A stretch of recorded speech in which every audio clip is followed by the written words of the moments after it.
আসসালামু আলাইকুম। আমরা চলে আসলাম আজকে গোপালগঞ্জের বিজয় দিবস উপলক্ষে আয়োজিত জেলা প্রশাসনের পক্ষ থেকে প্রতি বছর এরকম উৎসব আমেজ আমাদের গোপালগঞ্জে দেখা যায়। তো প্রতি বছরের ন্যায় এবছরও আমাদের গোপালগঞ্জে আয়োজন করা হয়েছে। লোকেশন হচ্ছে গোপালগঞ্জ পৌর পার্ক। হ্যালো গোপালগঞ্জবাসী, আজকে হবে এনজয় আনলিমিটেড।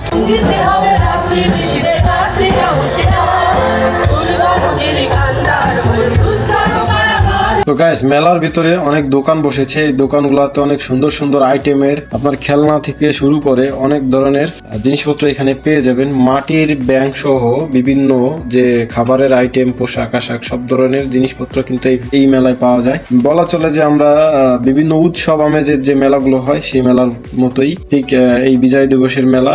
এই আপনাদের দোকানে কিছু নাই গেল?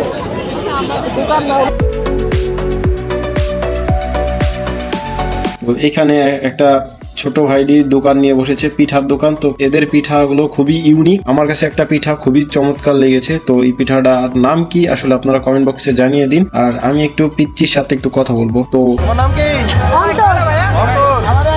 এই দোকান কি তোমার? এই পিঠার নাম কি? চিতই পিঠা। একটা দেখাও, একটা দেখাও। চিতই পিঠা, কুসুম কলি।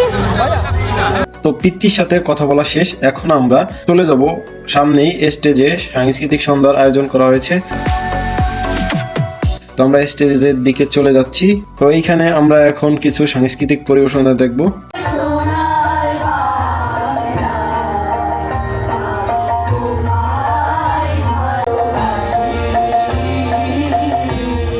তো গাইস, প্রথমে জাতীয় সঙ্গীত দিয়ে শুরু হয়, এরপর হচ্ছে দেশীয় শিল্পীদের দেশাত্মবোধক কিছু গান পরিবেশন করা হয়।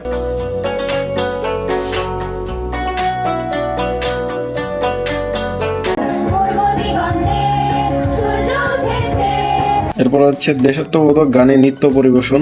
অনেক সুন্দর একটা পরিবেশ এবং অনেক সুন্দর আয়োজন। ধন্যবাদ গোপালগঞ্জ জেলা প্রশাসনকে। এরকম আয়োজন প্রতি বছর হয়, ইনশাল্লাহ আরো হবে। তো গাইজ, আপনারা কেমন উপভোগ করতেছেন জানাবেন।